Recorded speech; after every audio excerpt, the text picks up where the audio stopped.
श्री सच्चिदानंद सद्गुरु साईनाथ महाराज की जय। साईनाथ महाराज की जय।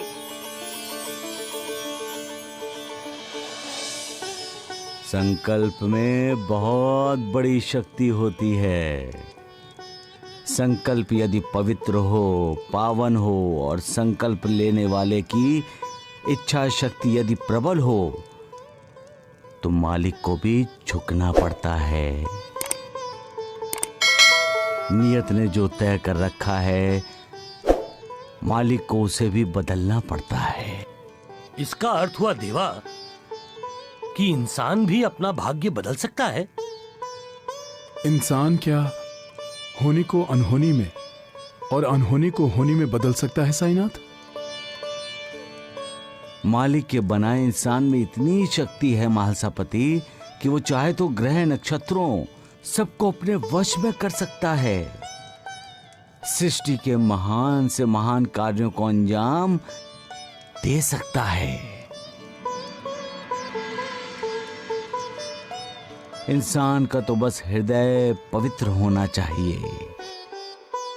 हृदय के अंदर जो कोमल भावना है वो पवित्र होनी चाहिए।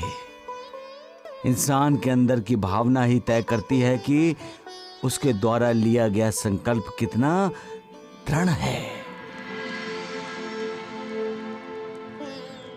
आज मैं तुम लोगों को एक कहानी सुनाता हूं।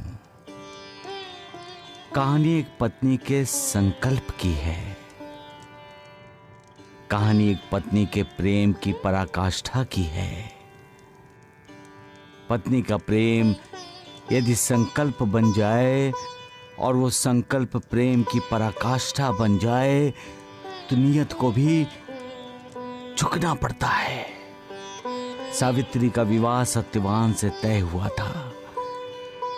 दोनों ने एक दूसरे को अपने मन से पति पत्नी मान लिया था। तभी एक ऋषि ने सत्यवान को देखकर सावित्री के पिता से कहा कि जिस पुरुष के साथ सावित्री का विवाह तय हुआ है वो विवाह का 1 साल भी पूरा नहीं करेगा और मर जाएगा।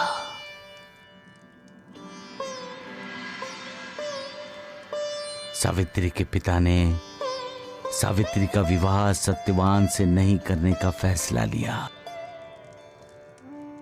परंतु सावित्री तैयार नहीं हुई। घर के सभी सावित्री के विरुद्ध हो गए, लेकिन सावित्री ने कहा वो विवाह करेगी तो सिर्फ सत्यवान से, क्योंकि सत्यवान ही उसका प्रेम और सत्यवान ही उसका पति था।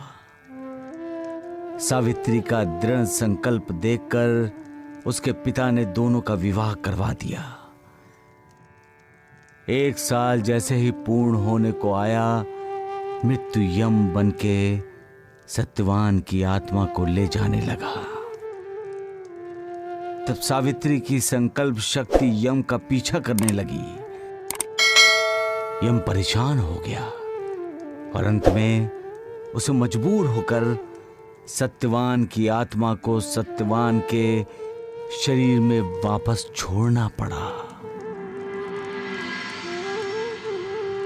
पति पत्नी का तप,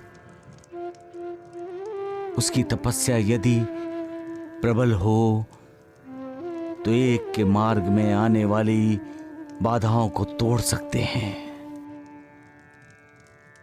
वो सब कुछ प्राप्त कर सकते हैं जो वो चाहते हैं।